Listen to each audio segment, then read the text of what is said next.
So we're here at the A&A show in Pittsburgh, 2023, August, and we're previewing the Don Kelley Transit collection. This is a collection of scents and patterns from 1850 to 1870, 20 years that really changed considerably. Includes a complete set of 1858 pattern scents, a lot of extensive patterns associated with the change from large scents to small scents. And we have Don Kelley here to talk about it. Okay, Don, how you doing? Enjoying the show? Yes, very much so. I'm glad to be here. Great. Tell us about how you started this collection. This is actually the third collection I've had in my life. I had two smaller collections when I was young, and because of financial emergencies, I sold them at strategic points, including one collection sold in order to finance the purchase of my first house. So I finally abandoned those two collections, and in 1993 I started the last and the greatest collection, which is the one that's assembled here. Well, it's really quite an accomplishment. As far as the scope of this collection, I don't think it's ever been completed to this extent before, and they should really be proud of your accomplishment. Yes. What's your favorite coin in the entire collection? I think I might disappoint my son Colin by passing over his coin and saying the favorite one is my 1795 $5 gold piece. Wow. It is in AU 58.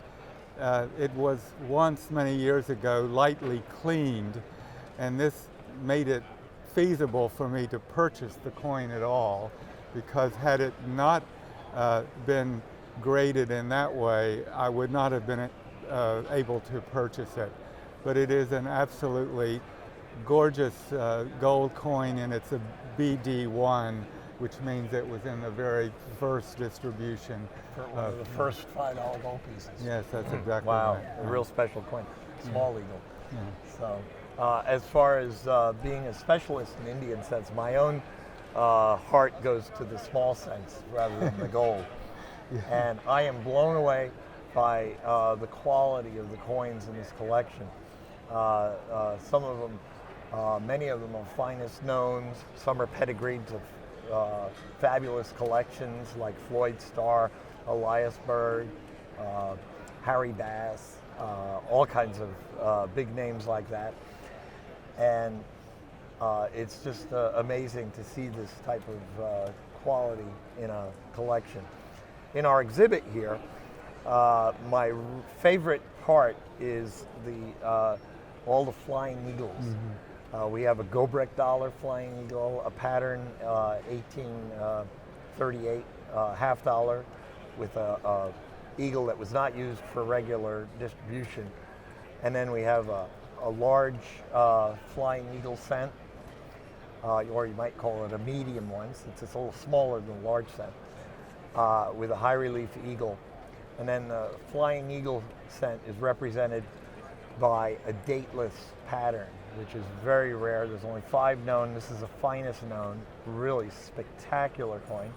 And then we have the St. Gaudens $20 gold piece, which many people don't know, but the reverse was proposed by St. Gaudens to be on the cent during the redesign in 1907, which sadly they did not do. They opted for Lincoln a couple of years later.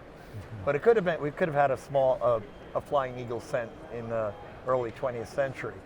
But there's a high relief 20 in this collection too. So that is a fabulous presentation of some amazing looking coins. So. My favorite also are the flying eagles, and Rick knows that I was collecting them right to the very end. Yep.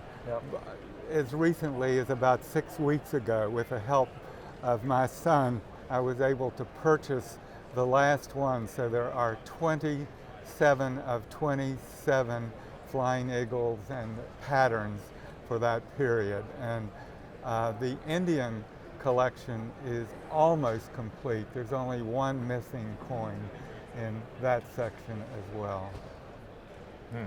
Wow. Yeah, the last coin he added was a very rare one that thwarted him in auctions twice. Got outbid by a billionaire, and finally it came to me and popped up on my website just before he was going to go public with the collection, and it was fortuitous to have it. The last one. The last one, and so now it's complete. Yeah. So anyway, we're displaying it at the A&A show here, and there's been a lot of interest in it. So at the show here, we have a display, but they are being sold, and we have a brochure highlighting all the coins. And collectors have been eagerly purchasing the coins from the collection, and we asked them not to take them home yet, so we could display them for a few more days, so everyone gets a chance to see them. And so we have the entire collection intact of the transit set. There's also a collection of a gold typeset and a silver dollar typeset and a half cent, beautiful half cent collection that Don has built, which is also a side to this transit collection. And the reason Don is calling it the transit collection, he's always used that term, it's a transition. It's one of the greatest transitions in American coinage from large cents to small cents. And one that is really focused right around the one coin, the 1856 Flying Eagle, being the first small cent and being a very highly desired coin. So it's just a great collection as far as that goes. There's some interesting things in this collection too, as far as early attempts at small cents. In 1850, they wanted to reduce the size of the cent, but they still felt they needed to put a cent's worth of material in the coin. So they made them out of a composition called billin, all right, which is 10% silver.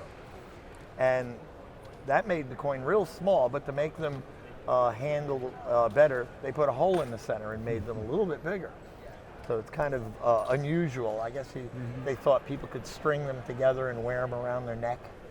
Right. That didn't pass.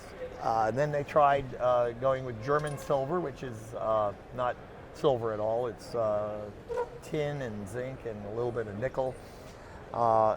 And made patterns the size of a $2.50 gold piece using the same die, Avers die.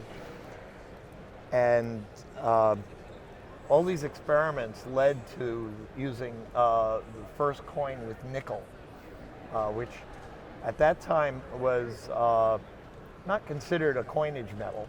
And so it was these experiments that they were doing was very important to the future of our coinage.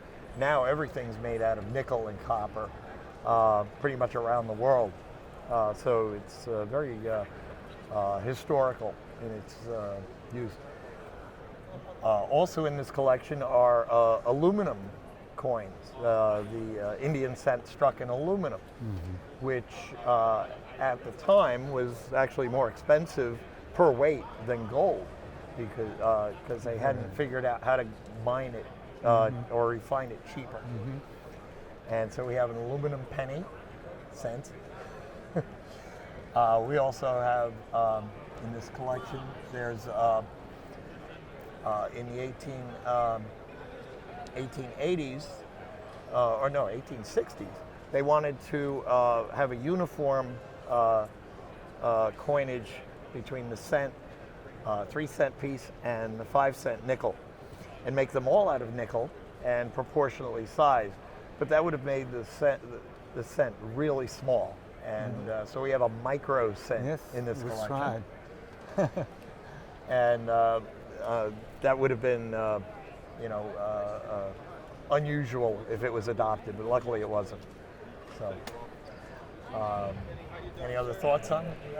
Well, it was fun to live in this world of diversity in this period of the mid-19th century. And when I contrast that with the situation today in our coinage is very tired and standardized. It hasn't been changed for years and years, but there was enormous change going on in the mid-19th century. Enormous change. Yeah, and I was just happy to be a part of collecting it because it was great fun. Right. Yeah, they were really thinking. And then during the Civil War, they had the nickel cent, which was called the nickel at the time, because we didn't have 5-cent nickels. And they went out of circulation with everything else during the hard times during the Civil War. So what circulated were tokens, privately made tokens, made out of copper and very thin and cheap. Well, they saw that and said, well, we can do that. So the first bronze cents were thin, cheap, and copied the tokens. It was basically our first token coinage. Came out of necessity during the Civil War. And they discovered and said that really our base coinage, to make them circulate, just requires a government stamp. People really didn't care that there was a cent worth of material in it. Mm-hmm. So making our first token coinage succeeded very well. Today we deride the fact that there's no hard money in our currency, but utility trumps that kind of thing. So it's anyway. So that's another piece of history in the development of our cent, and we use those today. Of course, now they're even cheaper. So should be very proud of it. Thank you. Yeah. The Transit collection is being sold by Rick Snow of Eagle Eye Rare Coins, and any remaining pieces can be found on his website at indiancent.com. You may have noticed that many pieces in this collection have an Eagle Eye photo seal sticker. This is a service that Snow began in 1996 for Flying Eagle and Indian cents. Every coin with a photo seal sticker has been accepted as accurately graded following standards prior to 1996. Coins can be submitted for photo seal evaluation for just $15 through indiancent.com. Another important offering for collectors is Snow's Flying Eagle and Indian Cent Attribution Guide, now in its 3rd edition. This reference includes information on patterns as well as thorough breakdowns of varieties in both series. The 2-volume set is also available on his website and is a must-have for any serious collector of early small cents.